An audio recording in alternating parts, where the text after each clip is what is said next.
This is our Friday edition of Military Trailblazer Office Hours. This is our open Q&A session, where basically the goal here is that for anybody that's a transitioning military veteran, military spouse, or just anybody in general, we call everybody allies here. If you are going through your Salesforce learning journey, you have questions, you're stuck on an issue at work, you're working through Trailhead and you just can't move forward, you're stuck on some weird error message, whatever the issue is. If it's Salesforce technology related, this is a forum that you can come and ask questions, and hopefully we'll be able to help you out. We have other military Trailblazer sessions. Open Q&A was the first, going back now 3 or 4 years, but we've expanded in recent years, where now not only do we have our Friday open Q&A, we have our Wednesday career branding sessions with David Nava. We have our Monday off-the-record chatter sessions, and we have our Trailhead Tuesdays with Jade. And as I mentioned last week, we're also going to be adding another session in there to round out the full work week here. On Thursdays, we're going to be have a developer focus session. So for those of you that are interested in Apex and Lightning Web Components and all that good stuff, that should be announced shortly. So with that being said, anybody else here for the first time or have any kind of good news to share before we jump into Q&A? Okay, so if anybody has questions, all I'd ask is that you raise your hand using the raise hand icon. Otherwise, if you can't find the icon, just shout it out. So let's open up. Anybody have any questions? Anthony, I see your hand raised. What do you got? So yes, Bill. I seem to still have an issue in my dev org where I hit some sort of storage limit, and I can't do anything anymore. I can't create another contact. I can't run flows because I ran into the storage limit. And I didn't want to see if everybody else here runs storage limits with their dev orgs that they've had, or if I should just spin up a whole new dev org because I screwed something up that I can't figure out. Yeah, so a couple things there. So this, Anthony and I had spoken about this earlier this week, but just to kind of show folks what we're looking at here. So let me get rid of my PowerPoint presentation and let me jump into my Salesforce work. So what we're actually seeing, and maybe Anthony, I should ask you to share this, but right now I'm logged into one of my Trailhead playgrounds. So essentially what Anthony is seeing is anytime he goes in to try to create a contact or an account, he's getting an error message saying that the storage limit has been reached.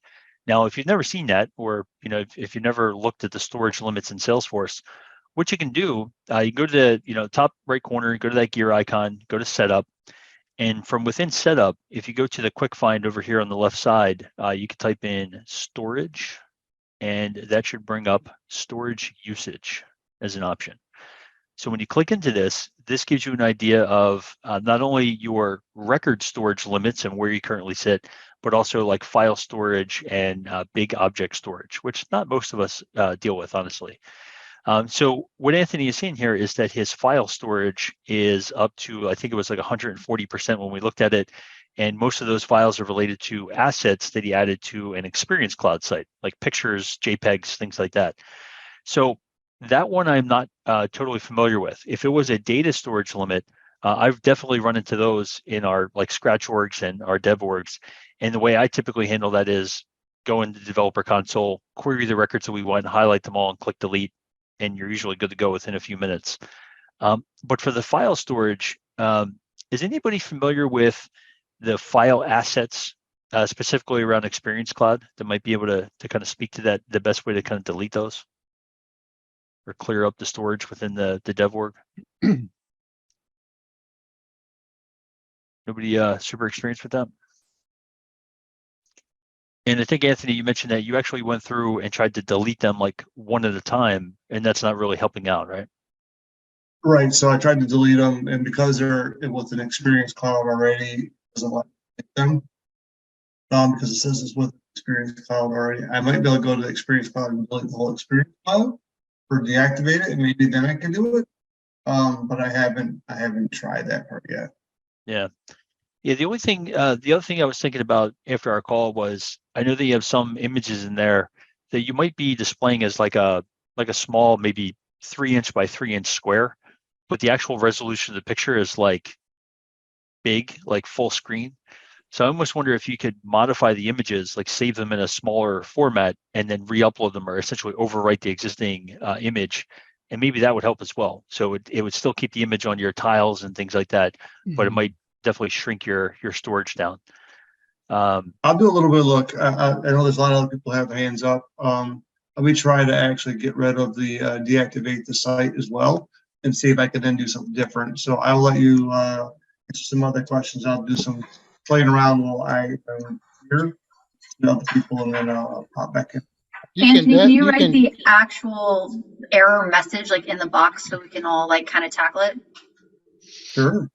You can definitely go into like Canva or something and make those images like for your tiles, like 300 by 300, or that'll reduce your storage. Or you can I think you can load them into CMS also. Yeah, if you convert them to a WebP, which is a pretty common web platform these days, it's a much smaller file. Sorry, convert them into what? A WebP, WEBP. I'll put it in the chat. Thank you. Yeah, WebP is not one I've heard of, so I'll take a look at that as well. It's one, if you try to download an image off the internet, instead of getting an image file, you get a WebP file. It's just different to work with. Yeah, it's not something that you're going to run into in, say, like Illustrator or your common graphic design. It's like programs. A PDF, like a PDF for images. Yeah, it's essentially something very specific for web viewing only. It's lossless, smaller than a PNG, but very specific to browser viewing. Awesome. Yeah, I'll take a look at that. Yeah, I definitely appreciate any kind of feedback on the images and things like that, because for me, any server-side logic you need me to build, complex Apex batch processes, I'm there. But if you ask me to shrink an image from 640 by 640 to 320 by 320, I'll be there all day trying to figure the thing out. So, nice. Yeah. All right. So yeah, Anthony, if you could post that error message, that'll be helpful, and then maybe we'll come back to it later on the call here. Okay. All right. So I see another hand up, Caitlin. Hey, so I have a few questions, and these are probably very rookie questions, so bear with me. We have our org set up to where we have clinical studies, and then underneath we have clinical sites that are completing the study. My first question is, right now they're connected through a lookup relationship. They're not a master relationship. Or master detail relationship, but we want to do a roll-up summary from the clinical site to the clinical study. Yeah. Why would our implementation partner not have done the master detail? Like, what is? Yeah, so there's a lot of reasons why you might not select a master detail and why you might go with a lookup relationship. So just to everybody kind of follow along, no matter what level they are, I'm going to go back into my org here. So let's just say that we went to the account object here, and I was going to create a new lookup relationship or a new relationship. So you get these two options here. One is a lookup, one as a master detail. And I'm realizing now that for accounts, that's a bad example because you can't create a master detail to another object from the account object. So let me go to my custom object, and we'll do that again. So you can now see that we have two different relationship types. We got the lookup and we have the master detail. Lookup, I would consider like a loosely coupled relationship between one record to another, right? So the main thing there is that with a lookup relationship, it doesn't combine like the security between those two objects. So in other words, if you had a clinical study and that was going to have one level of access to it, like one type of visibility and sharing rules and things like that, and then you had your sites, which are maybe going to have a different level of security and access. In that case, you couldn't select the master detail because as soon as you did that, the security of the child object is going to be inherited from the one above it, right? There's also some implications to like ownership, and of course, as you mentioned, like whether or not you can create roll-up summary fields. That's the thing you need from the master detail, but you don't get that with lookups. The other thing too is around like cascading deletes and things like that with master detail. So I think there's a lot of unanswered questions as to why an implementation partner might have created that as a lookup. I'm sure they might have had a reason, a good reason for it. But some things you can do now without necessarily switching it from a lookup to a master detail would be looking at a solution like Rollup Helper or DLRS. Are you familiar with either of those two solutions? I've heard of roll-up helper, but that's as far as my. Yeah, goes. I'm sure folks might have disagreement here, but I tend to lean towards DLRS. It's part of the Creative Commons group of software that is maintained by a bunch of Salesforce volunteers. It is a free application that you can install, and what the benefit that it gives you is you can create roll-ups essentially across any object relationship, whether it's a lookup or a master detail. And you can get pretty complex too. You can do date filters. You put all kinds of criteria in there. You can do real-time triggers. You can do scheduled batches where it updates on a nightly basis. You can have a field update, from a child to multiple different parents. There's a lot of flexibility with DLRS or Roll-Up Helper, though I don't have a lot of familiarity with that one. But that's the direction that I might go if you can't change it to a master detail. So that might be something to look at. Caitlin, is there ever a time where one of what was the top, you had the clinic for this and the site? Yeah, study and then site. So was there ever a time where a site might be related to more than one clinic, or a clinic might have more than one site? A clinic would have more than one site, but the sites are created to attach to the study. So Okay. Does that make sense? Does that answer your question? Okay. Yes. I was just, one of the reasons I was asking is sometimes if you need to have like the whole multiple to multiple, that's why you usually can't do a master detail. So that was why I wanted to ask that. And I guess the other question along that same line of questions is there ever a situation where you can create a site that is not linked to a study? In the system, yes. In real life, no. Okay. Yeah, because that's what I was gonna say. If that was a use case where you needed to be able to create sites, but maybe not necessarily relate them to a parent study, that could be another reason why they might have gone with a lookup versus a master detail. Are there any other master detail relationships between those objects? No, there's only, so the implementation partner gave us like their whole platform, right? And we're not using the entire, platform. There's only one master detail relationship to the clinical study, and it's to an object that we're not even using. Okay. That you just mentioned something else that kind of rang a bell. Is this something that was built custom in your org, or is this part of a managed package? It's a managed package. Okay, so that might be the reason right there why it's a lookup relationship. Because if I have a managed package on the App Exchange, and there's certain decisions that we need to make to say, okay, is this going to work for one customer, or do we need to make this to work for all of our customers? If they have a customer that might need to manage, again, security or something different between the studies and the sites, or maybe another customer needs to be able to create sites independent of a study, things like that. That might be the reason why they went with the lookup relationship, just to make sure that it would work for everybody. So in that case, unless anybody else has any thoughts, I think the best option to get that roll up from the children up to the parent would be something like DLRS. I think that's what we use internally. That's what a lot of our customers use. I've never had an issue with it. So that's the direction I would point you towards. Okay, yeah, we'll definitely explore that and see if we can get that to work, because there's a lot of things that people want rolled up and totaled and averaged and everything across the entire system. So that could be easier. Yeah, it definitely gives you a lot of capabilities. The only thing that I ask you is if you do go with DLRS, don't ever call it Dolores, because I think that's horrible. All right, people do that. It's crazy. Okay, I will. I don't have a lot of experience with that one, but we do have one of our clients uses Roll-Up Helper, and I've even been on like one of their demo calls. But as much as they claim that it's easy to use, it really isn't, and then it's even harder to try to track down if there's something not working. So, I mean, it does work, but yeah, it's the trying to go back and find where something isn't working, trying to find that I've had difficulties with. So, yeah. And correct me if I'm wrong, Roll-Up Helper, that is like a company's product. And I believe that if you install it from the App Exchange, you get like 3 free roll-ups, and then you have to pay for it after that.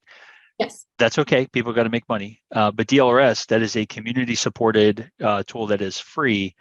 And there is a very active community of a whole bunch of Salesforce professionals that are developers, design people updating documentation. It is a very active product that they make changes to all the time, and it's been around a long time. So stability wise, support wise, getting help on tickets, I tend to lead towards DLRS. But again, I don't want to take money from anybody. So No, I'm actually saying that I'm not a fan of Yeah. roll-up helper.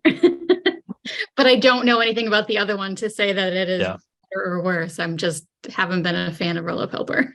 Yeah, the final thing I'll say, Caitlin, with DLRS is when you go through the installation, installing DLRS is unlike any other managed package installation that you've ever gone through. It's like a weird installation through like the Creative Commons. So just be prepared for that. It's not like your typical, you click on a link, it takes you to your URL and you select, do I want to install for like all users or just admins? It's a weird installation.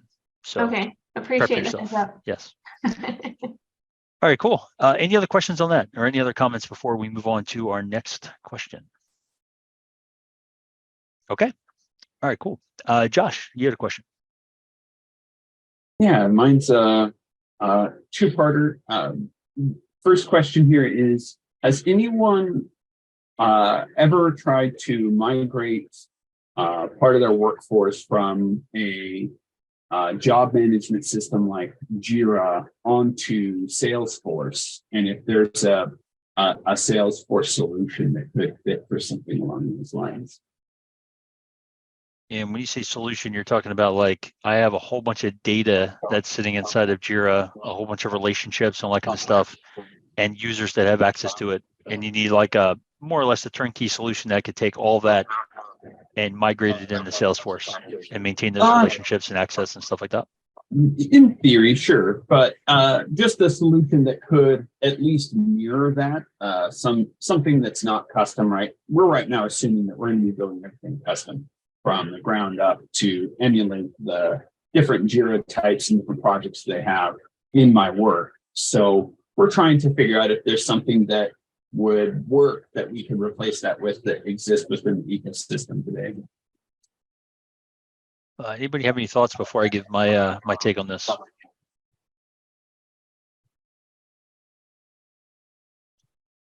Yeah, so I guess the question, if it's, do we have something that like is a match between what's in Jira versus what would be in Salesforce? I don't know, but if it's is there a way to replace the functionality of what we're doing in Jira with something that is native to the platform that would give us the same capabilities? I think there's a lot of tools out there. When you think about like project management tools, TaskRay, Milestones PM, Agile Accelerator. Like there's a lot of tools that have been built around project management that are native to the platform that you might look at. Whether they're like a one-to-one match between functionality from Jira to those, I'm not really sure. But there's definitely plenty of tools that are out there. Are you looking to kind of sunset Jira and migrate onto the platform? Yeah, we use Jira for our service delivery groups. They have to work certain pieces of the customer relationship, gathering either a security component or a technical network component. And then we store that information and we put it into our inventory platform and perform configuration work on their networks, et cetera. And currently we're using Jira to document each step of that relationship and that data. And we're just trying to present that in a way, because they want to get rid of Jira. They've been wanting to get rid of Jira for, 5 years now. Yeah. And we're not using it for like an agile use case build process. We've got, ADO for that. We're using that product. So I'm just trying to replicate something that can build that kind of data storage and customer relationship tracking and management. So. Yeah, I mean, just based on that, there might be a lot of stuff just native Salesforce might be able to cover. Obviously the CRM component, it's like keeping track of the accounts you're working with, the contacts that are working there. Obviously that's like vanilla Salesforce. Keeping track of issues that they have and the documentation about how to resolve those issues. That's like the case object and all the case automation that comes with Salesforce. Maintaining like the knowledge base and which piece of a knowledge base applies to a specific case, like how you resolve that case and tying that back to a knowledge base. A lot of that's, stuff that comes with like Service Cloud, so some of the out of the box functionality might be able to address this. Of course, for some of that, like the knowledge base and Salesforce knowledge, there's a cost associated to it. So depending on the cost of that versus other AppExchange apps, yeah, I mean, this is like an obvious answer, but I might suggest just taking a look at what's available on the AppExchange, or I hate to even say this, but Google folks that have been on Jira and have migrated to Salesforce and kind of get an idea of what they went with, and that might have a better idea of like mappings between functionality in Jira versus what's in Salesforce. Fortunately, I just don't have a lot of experience with Jira. Yeah, that's okay. I've done all that already, and I was just thinking maybe somebody here has some experience lifting and laying that into Salesforce and having an idea. Thanks. Just one final question for everybody. Anybody have experience with Jira and migrating to Salesforce? Bill, on one quick thing, for there's a connector for Salesforce and Jira. I put it in the chat. I've used it before where I just kind of move data back and forth, but it does say it has cloud migration assistance. So I'm not sure if you want to take a look at that. Yeah, gotcha. Yep. Thank you. All right, Josh, apologies, can't give you a more definitive answer, but like I ask everybody with these kind of questions where we don't have like a really solid grasp on what the next step is, as you go through your analysis and you kind of figure something out and you make a decision to go one direction, definitely report back so we kind of have an idea of what you decided in the end. Right. Yeah, I've got an architected Visio document, so maybe I'll share it someday. Awesome. All right, cool. Nancy, did you have a question that we can go through? Yes, I do. I'm stuck on a flow, and it should be a simple flow, but I'm not sure why I'm getting stuck on it. Sure. Here, I'll share my screen. Let's see. All right, so what we have happening is that our salespeople have a Mobilo card, and so it's a customers can scan their URL here, I mean the QR code, and then it goes through Zapier, and then it goes into Salesforce. And so in Zapier, it's being assigned to the person who set up the Mobilo card, and I can't get it to transfer to the actual user. So the salesperson who shows their Mobilo card to somebody, the lead is not going to that person. It's being assigned to the person who set the whole thing up, and I can't seem to get it changed. Oh, interesting. Okay, so if we look before we get into the flow from Zapier, can we take a look at that to see that how Zapier is creating that record? Or I guess is it a lead record that's being created in Salesforce? Yes. Mm-hmm. Okay.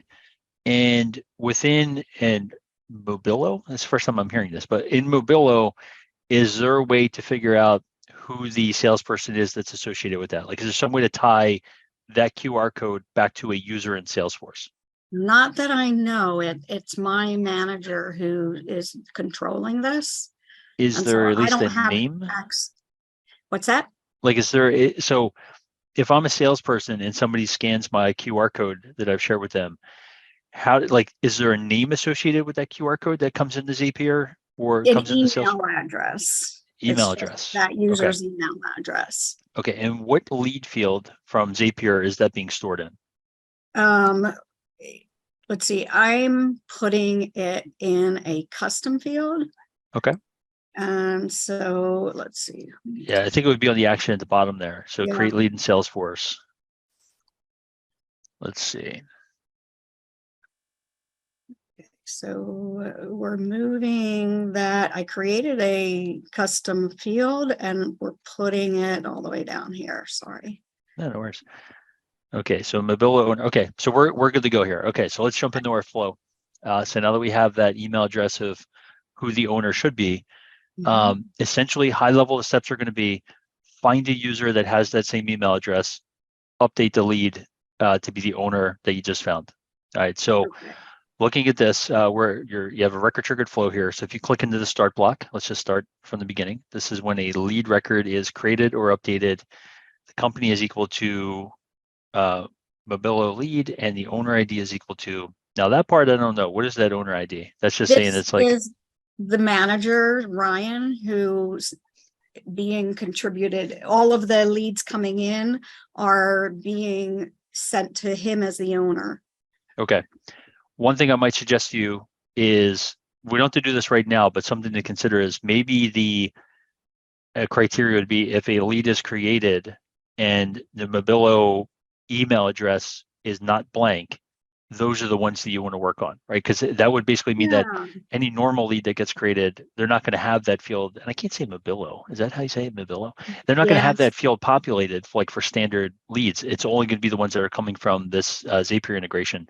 So that might be the only criteria that you would need here. So that aside, that's okay. So we have some leads that we're going to go through this record triggered flow. Go ahead and hit cancel here, and let's look at the next step. So you have a get user ID from user. So this should be find me all the users where the username is equal to that. Now I might caution you there in that Salesforce usernames don't necessarily have to be an email address. They're going to have the same format as an email address, but it might not be the same thing. So I might suggest here to find all the users where the email address is equal to the Mobillo owner email. All right, I tried that and it didn't work. Okay, so that's going to be $record Mobillo yes, owner email. Okay, and you're only going to find the first record. In other words, we only want to find one user record where the email address matches. Okay, so go ahead and hit done here. I think that looks good.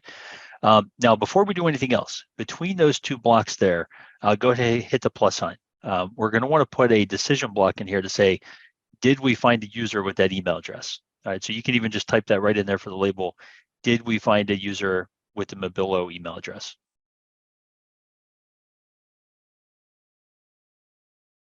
Okay, and then for the label, you could put either just yes or no. I like to say something like, yes, we found the user with the Mobillo email address. And the only reason why I do that is if you have a flow with like 400 decisions, like having just yes and no's everywhere, I like having it like a little bit more specific. And then, yeah, so the resource here, it's going to be user from get user ID from, yep, that one right there. Don't get tricked into selecting a field, just click out of that. And then just say the operator is going to be is null, and then we're going to say false. So this basically just says, did we find, like, is that not blank? If it's not blank, that means we found something. So, Okay. So go ahead and click done here. And if we didn't find anything, in other words, we want that default outcome, we just want to stop, right? So in that default outcome, I would say click the plus sign there and just put the end option. Okay, and then if we did find something, that's when we want to update the owner. So if you go into that update records block, let's take a look and see what you have there. So in this case, we're going to use the lead that triggered the flow. And we're going to set the owner ID equal to the user from, okay, go ahead and click right into the blue text. Don't hit the X there, but just click right on there. Yep, just so we can see what that is. Okay, so this is the user that we found .id. Okay, I think that looks good. Okay. So I would say done, and in theory, that should work. The only other doubt I have, like I said, is just that start block, making sure that, all the leads are going to find their way in there. And maybe the created or updated, I don't know if you would need that. It'd probably just be created, right? For the start block. Oh, yeah. Yes. Probably just created. Yeah. That's the only time it would happen. Okay, and I already see that you have, yeah, so this says fast field updates and then actions and related records. To me, coming from a developer perspective, I see that as before record triggered flows, like before the save operation happens or after the save operation happens. I think what you have here is perfectly fine. So before the record saved, it's going to try to find and update the owner ID, and then it'll save the record. And I'll change this then. Okay, but in theory, that should work as you have it there. I think that makes sense. All right. Well, thank you very much. Yeah. If definitely want to make sure that you save, that's the other thing. And then debugging this, you should be able to have a lead record that's already in the system that is there, and you can actually kind of force it to pretend that that record is being created. And then you can see what happens here. Oh, I think I forgot to click the skipped. I mean, that looks okay. So looking at on the left side here, you can see the path that it took. So it found the user record, and it went that left path that it's going to reassign the lien owner. So I think this kind of did what you're looking for it to do. All right. Well, thank you. Yeah. Once you have an opportunity to activate that and give it a kind of a real world test, let us know if that did it. Will do. Thanks so much. Yeah. All right. So anybody have any questions on that before we move on? Okay. All right. Brian, you had a question. Hi, Bill. Yes, my question revolves around contacts. I want to limit the amount of contacts a user can own. For example, I work for a org that it's an application tracking system, and there's recruiters, right? So we want to limit the recruiters to only own 50 contacts. Once they own the 51st contact, they'll get an error message like, you're at your limit. How can I implement a solution for this? Interesting. Okay, now I have an idea that comes up here, but let me just open it up. Does anybody have any thoughts on how you would do that? Can you do that with a validation rule? Since you have a contact, can you do it by number and then send it to a queue?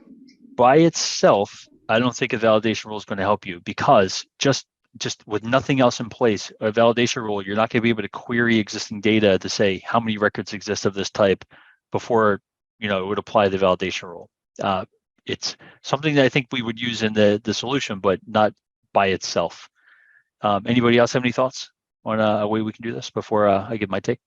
Roll-up summaries? That's where I was going.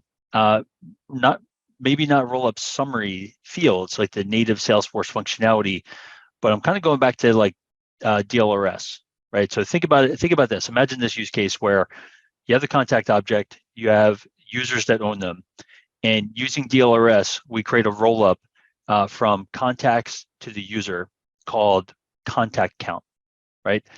And when you try to create a contact, you would have a validation rule that checks the contact count of the user that's creating it and checks to see if that's greater than 50. And if it is, it throws the error message. Now, this is all theoretical. I know the roll-up part's going to work, but as far as like the validation rule, looking at a user field from the contact validation rule, I'm not sure. So I think we can run a quick test here, and we can see if I that have would one work. more question about that. Where do you send so how do you figure out where to send the contact after that? Does it send it to the next available person, or are you putting it in a queue where it'll wait for a certain amount of time before it tries to go to someone again? Because the contact has to go somewhere. Right. I think we're going to have a default owner, like an admin or somebody designated. Who won't have a limit. That won't have a limit theoretically, or a queue. I mean, I'm exploring all the options at this moment. Now, just so I understand how the workflow would work. Okay, so I'm a recruiter. I have 50 contacts already on my list. I'm going to try to create a contact record, and I click save, and it's going to throw an error like, listen, dude, you already have too many contacts to manage. Send this to somebody else. So the theory is they're not going to be able to save that record. It's not going to it's not in an automated way going to transfer it to somebody. They're going to have to explicitly say, okay, I have too many. Let me change the owner field to somebody else. Correct. Okay. Yes. All right. So we're still within the realm of the solution that I was thinking here. If we wanted to do it in an automated way, that's kind of a different thing. But let's go to the user object here within setup, and I'm going to create a field that's going to represent how many contacts I currently own. Again, this field is going to be populated through some automation with like DLRS or rollup helper, but let's just put a number field in here. We're going to call this contacts count. Real quick, just as a thought, from a user experience point of view, if they've already entered all this information, then they end up getting an error, not being able to save it. If they have to re-enter all that information again, that might, be a deterrent. Well, In this case, they shouldn't have to re-enter it. They're going to get the error message from the validation rule, but they're still going to be in the edit screen. And in theory, they should be able to select like assigning it to somebody else. But we'll test that out here. That's a great point, though. All right, so I created a user field. We call this contacts count. So let's just make sure that we can see this here. So let's go to the user table. We'll grab my current user. Again, this is a Trailhead Playground. So I think it's Test McDummy record, huh? Okay, so I think it's this guy here. This is my current user record. And I should see contacts count in here as a field. Oh, it's down here. Okay, so no inline editing. I click the edit button. So right now, let's just add something in here. So let's just say it's at, we're going to set it to 50. So let's just pretend I have 50 contacts in the system. So now you want to prevent somebody from creating more than 50. So in theory, I'm going to duplicate this so we can manipulate that number if need be. But I'm going to go back into Object Manager. We'll go to our contacts object and let's create a validation rule on the contact. So this is the part where I said in theory, I have no idea if this is going to work. So let's see if this works. So contact, I should be able to go to validation rule, create a new validation rule. Let's ignore the name for now, but let's just say that we wanted to insert the contact created by contacts count. If it's greater than 50, say you can't create any more contacts, chump. You might want to put greater than or equal to 50 because it can't be greater than 50 because the rule will prevent. Well, greater than or equal just makes it. Yeah, I mean, you could tweak the greater than or equal to. I mean, just for seeing if we can throw the error if it's greater than 50. That's kind of what I want to prove out here. So, but yeah, definitely want to take that into account. If it's greater than or equal to, that definitely makes a difference. All right, so just to recap before I run the test, we have a field that we could populate with DLRS that'll keep it up to date with the number of contacts that this user owns currently. We have a validation rule in contact that says if that number is greater than 50, we're going to throw an error message. So let's actually do the negative test right now. So we should be able to create a contact, no problem, because it's at 50. And to Dom's point, I put greater than 50, it's going to throw the error. So tester,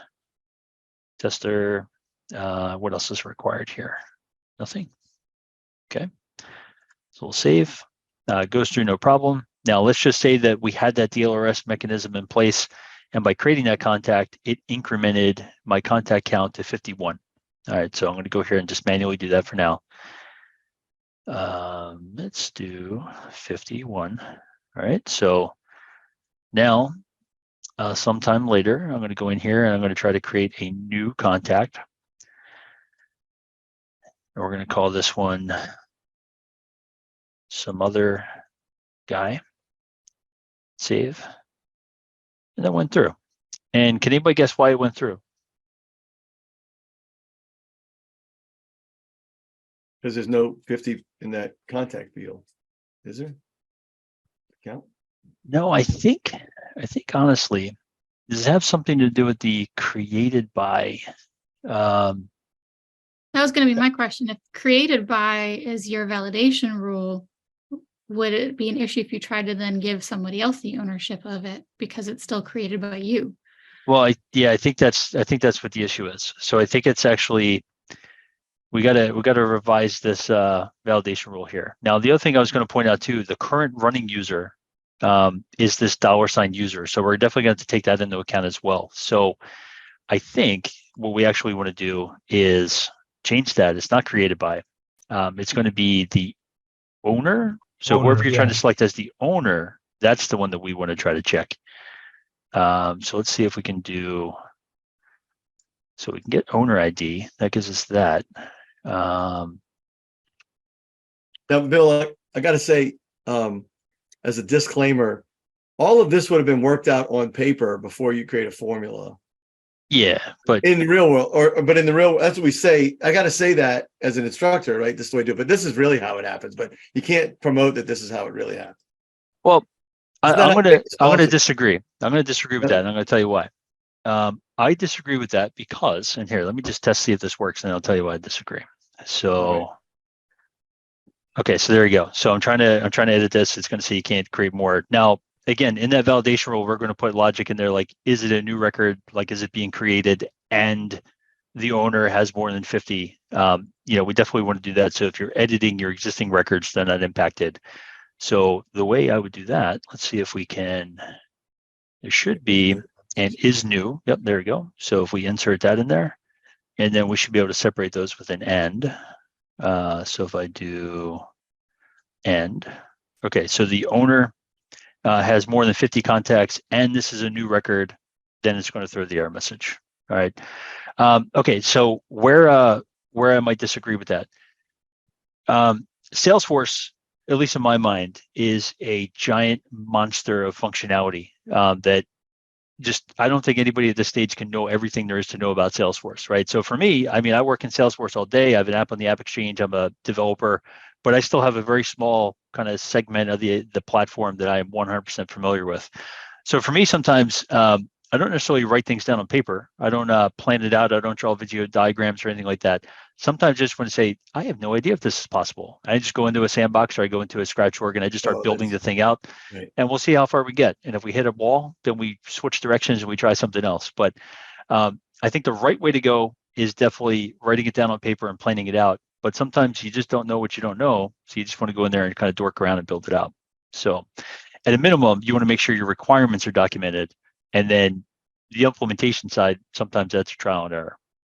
So that's my take on it anyway. Yeah, that's what I meant by we really do it this way too. Like, ideally you want to think about it when you have time, but in the real world, you just got to get shit done. Yeah, I feel like that's nobody's got time for documentation. What's going on here? Steve's laughing because I do this on a daily basis. So, but let me ask you, where'd you go there, Brian? So, yeah, I think you could do it if you had a field on the user that kind of keeps track of how many contacts they have. You maintain that field through some kind of roll-up mechanism like DLRS, roll-up helper, that solution that we were talking about earlier, and then put the validation rule in the contact. The one that I put there was kind of simple, like, just the owner count is greater than 50, throw the error. But you might want to give some additional thought to Dom's point about that, like, when should they really get the error? It's like, if it's a new record and the owner has more than 50, or it's an existing record, the owner field has changed and the new owner has more than 50. Like in those cases, you might want to throw the error, but not just on standard edits. So yeah, I mean, that could be a way to accomplish what you're looking to accomplish. Yeah, definitely. That's a huge help on the direction where I'm trying to head. And when you mentioned that tool, the DLRS, I was thinking about that because I was having trouble creating a field to keep that count. And now I know where to create it. So thank you very much. Appreciate it. Yeah, and again, there's probably other ways you can maintain a count field like that in varying levels of ugliness. Like, for example, let's just say that you're in an org where they're not going to allow you to install rollup helper or DLRS or another app exchange tool to kind of maintain these weird lookups or the weird rollup fields. I mean, in theory, you could do all this with like a flow, like whenever you create a contact record, it takes a look at the owner, queries all the contacts, and then puts a count in that field. Like, you could do it every time a contact's created, run that flow and have it updated. But I think the most seamless solution here to maintain a field like that would be something like DLRS, the free community supported DLRS. Yeah, I definitely want to check out that tool. That'll be a new tool set for me in my tool belt. I was thinking about flows and leaning towards that way, and then creating like a variable to keep count.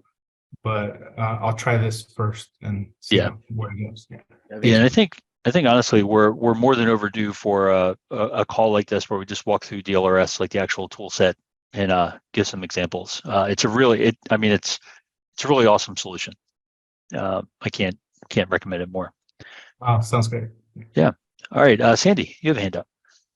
I do. So I have been trying to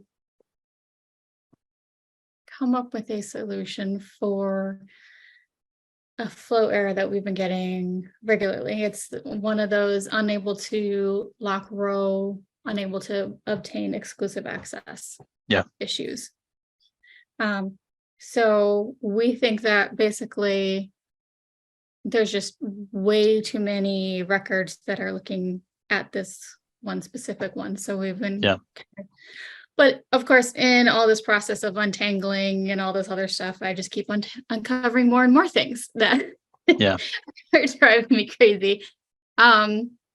So I, one of the things I've kind of come across is also the case assignment rules.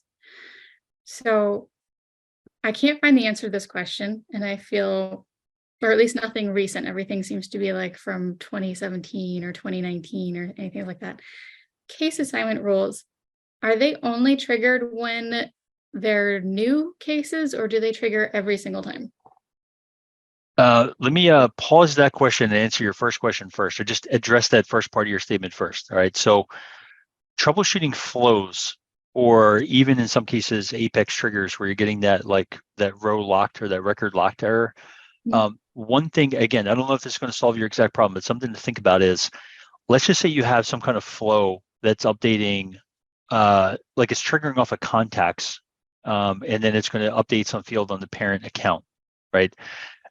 If you had 400 contacts that are running through, and maybe 10 of them all had the same parent account, the order in which those contacts get processed can determine whether or not you're going to get that issue. So in other words, like if they get separated, if they're in the different batches that are trying to be updated at the same time, again, we should write this one down and draw a diagram of what I'm explaining here, but I think the order of the records that are being updated matters. So in some cases, when you're querying records, don't ignore that sort by field, because if you sort by account ID, that'll at least ensure that from like a batching perspective, that all the contacts related to a specific account are more likely to be together, and that account's going to be updated at the same time versus in different batches spread all over the place. So something to consider. So okay, so yes, I did do, one of the things I ended up doing was trying to map everything else that happens when a case is created. And in this process, we've got, a case is created, then it hits this, then it does this, then it does, all these different things. And one of the things that actually hits is a process builder that was created a really long time ago. And that's another question I have about process builders, because I didn't come into Salesforce until kind of that had already sort of drifted away. So I don't have as much experience with it. But essentially I had the debug log open so that I could kind of track to see what happens when. And what happens is there's a lookup field that's being set when the record is created.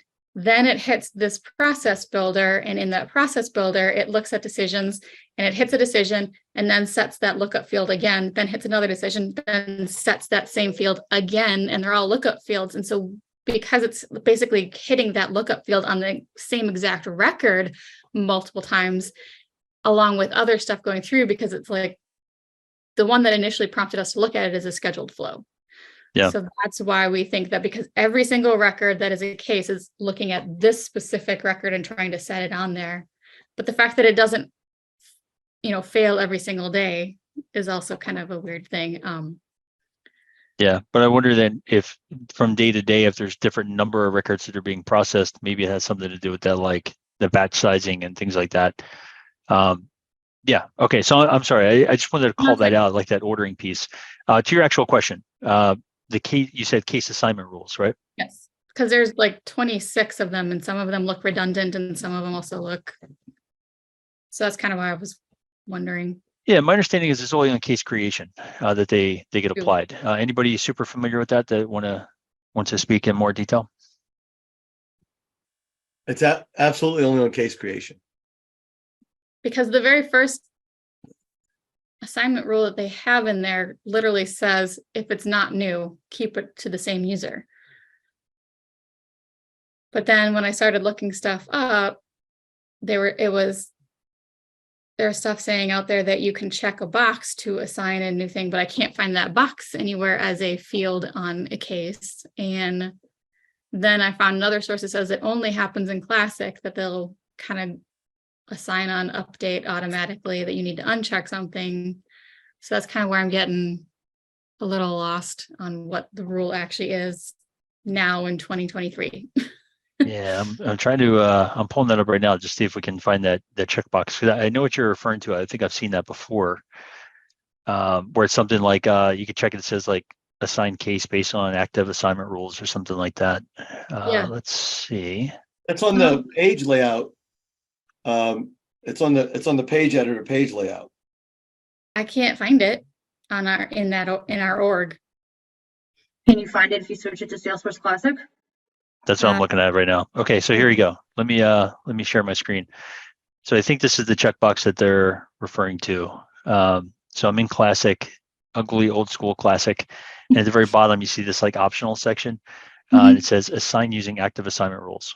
I can't get that to replicate in Lightning, so I don't know if that's not available. Now the other thing I was going to check, that's editing a record from within Salesforce Classic. So if I cancel that, let's just see if I switch back to Lightning with our elephant with binoculars.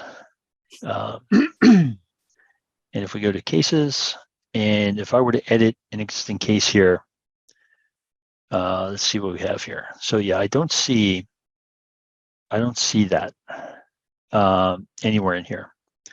The other thing I was going to check is if I create a new case, is that checkbox there? No. Yeah, so I think it's only going to apply to new cases unless you're checking that box, and the only place I know to check that box is in Classic. But again, I could be completely wrong here. Well, I did also see if you go to edit on one of those rules. Oh, on the rule. Sorry, Okay. on the rules. Yeah. I think at the bottom of it, it has replace. Oh no, you don't have. Oh, right there. Sorry, step 3. Select the user in the queue to assign it to, or do not reassign owner. That one. Yeah. Like, what was the purpose of that one? Well, maybe as part of your kind of passive assignment rules, you might want to say, okay, if it meets this criteria, leave it alone. Don't reassign it to anybody. Don't touch it. So that would give you the ability to put like a stop here type thing. Like if it meets this criteria, we're not changing it. We're going to keep it as the person that it's currently is the owner. And then maybe the next rule after that is like, it's the normal rules. Like if it's new and it meets this criteria, then yes, reassign it to this owner. Okay, so if that one's checked, that's where it says same user or whatever. Because I think that is, when I'm looking at just the list of them, that is one of the options, is it's like keep same user or something like that. Yeah. Okay. Yeah. So I think that's again, that's not a definitive answer, but yeah. Does that at least? So would that mean if somebody's trying to create a user, like half the people are clicking that and half of them are not because they don't understand what it's doing to the cases? And if so, could you just take that off the page? It's on the layout properties in the page layout. That's what I'm saying. So get rid of it. So they can't accidentally click it. So they're not screwing with your flows. I couldn't find that on the page layouts. That's what I was saying. Layout properties. Okay, let me take a look. So Steve, you're saying if I go into the case layout, go to layout properties. Let's see. So case lightning record, not record pages, this case page layouts. And if I go to the standard one, you're saying that's somewhere in here. Layout properties at the top. Right there. You got a checkbox. Right there, second one. Case assignment checkbox. Show on edit page. Okay, now the fact that that's checked, wouldn't I expect to see that on the page layout in Lightning, or is that where it's like that only applies to the Classic layout? It might only be the Classic because it wasn't on your page layout. Yeah. I mean, if that's the case, I think that's lame. But yeah. Well, I think we've learned that there are definitely a few things that are weird about this layout, because I think several weeks ago we talked about that highlights panel didn't actually work in Lightning. Yeah, well, it maybe not that it didn't work. It's just that it's quirky between Lightning and Classic to get it to update. And just looking at the, it was weird because you had to get the compact layout is what shows up in the highlights panel in Lightning. yeah, So the fact that you have this ability to edit the highlight panel, but it doesn't actually edit when you're in Lightning is weird. yeah, Can yeah. you edit that through the Lightning app builder now? When you go and like turn on all your dynamic forms, dynamic actions, all of that, isn't that fixed? The highlight panel thing, I believe so. But now that you Yeah. mentioned that, I'm just looking for this assignment rules. Could that be something that's in Lightning App Builder? I doubt it there. I did not do anything for Platinum App Builder dealing with assignment rules in any of it, but that doesn't mean it doesn't Yeah. exist. And I just took it a few weeks ago. Yeah, I don't think that's going to be here. This is like the standard record detail component. It's not going to have anything case specific here. Yeah, I think that setting honestly is just a classic thing. Okay. So, all right. Well, we are effectively out of time, and I unfortunately have a hard stop today. So, what I'm going to do there, I meant to do this earlier in the call, but if you have not joined our Slack workspace, please do so. I try to put the recordings and any kind of notes and other stuff in there. And of course, all of our other sessions for Military Trailblazer office hours, for Off the Record Chatter, Trailhead Tuesdays, career branding, and eventually our developer focus one on Thursdays. They all have specific channels there as well. So, they'll post things in there from time to time, reminders about meetings and things like that. So if you haven't joined, please do so. And once again, I appreciate everybody's time, everybody's feedback, and we'll catch up next week. Thank you all.